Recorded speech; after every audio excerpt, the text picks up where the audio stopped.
Sending a pallet to Amazon FBA involves several steps to ensure your shipment complies with Amazon's requirements. Here's how to do it. Create a shipment plan. Log into your Amazon Seller Central account. Go to Inventory and select Manage FBA Inventory. Choose the products you want to ship and select Send or Replenish Inventory. Follow the prompts to create a shipment plan, specifying the quantity and destination. Prepare your products. Ensure each product is properly labeled with an FNSKU barcode. Follow Amazon's packaging guidelines to prevent damage during transit.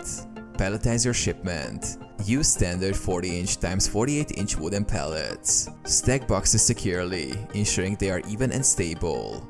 Do not exceed 72 inches in height, including the pallet. Use stretch wrap to secure the boxes to the pallet. Label the pallet. Print and attach pallet labels provided by Amazon. Place one label on each side of the pallet for easy identification. Schedule a freight carrier. Choose an Amazon partnered carrier or a carrier of your choice. Schedule a pickup or drop-off based on your carrier's procedures. Provide shipment information. Enter the shipment details in Seller Central, including carrier information and tracking numbers. Send the pallet. Ensure the pallet is picked up by the carrier and track the shipment to Amazon's fulfillment center.